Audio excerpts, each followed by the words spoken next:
Pierre Palmade a percuté un véhicule alors qu'il était au volant, le 10 février dernier, sous l'emprise de cocaïne et de médicaments de substitution.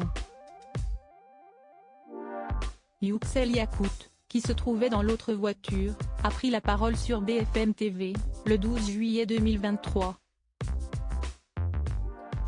Le 30 juin 2023, Pierre Palmade a été réhospitalisé, en service d'addictologie, à sa demande.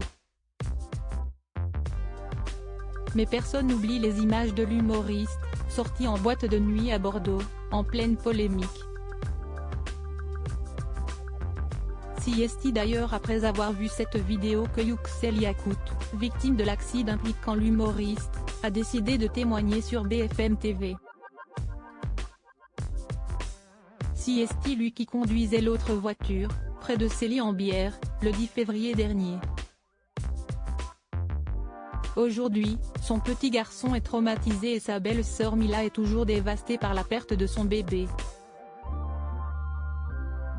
Sur BFM TV, le 12 juillet 2023, Yüksel Yakut a questionné la justice française, face à la remise en liberté, sous contrôle judiciaire, de Pierre Palmade.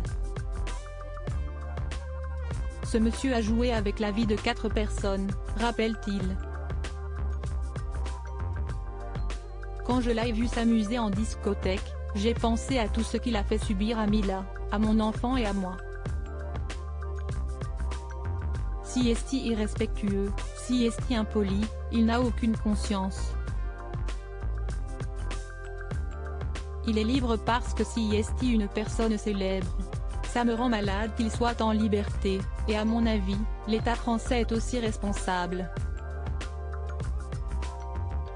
Les juges, les procureurs qui s'occupent de ce dossier devraient se mettre à ma place. Comment ils réagiraient, eux, avant de se rendre à l'hôpital volontairement, le 23 juin 2023 pour être à nouveau hospitalisé dans un service de soins addictologiques intensifs? Pierre Palmade menait d'abord le week-end, puis ensuite pendant 2 semaines une vie discrète dans la maison de sa sœur, du côté de Bordeaux. Son contrôle judiciaire a été allégé.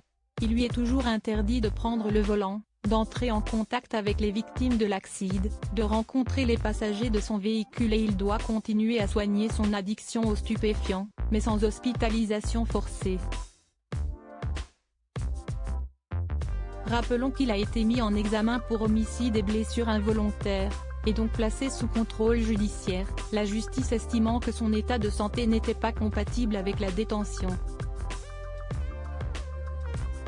Pour Yüksel Yakut, CST la stupeur la plus totale. J'ai compris que si je ne prends pas la parole, alors Pierre Palmade pourra continuer à faire ce qu'il veut, conclut-il sur BFM TV.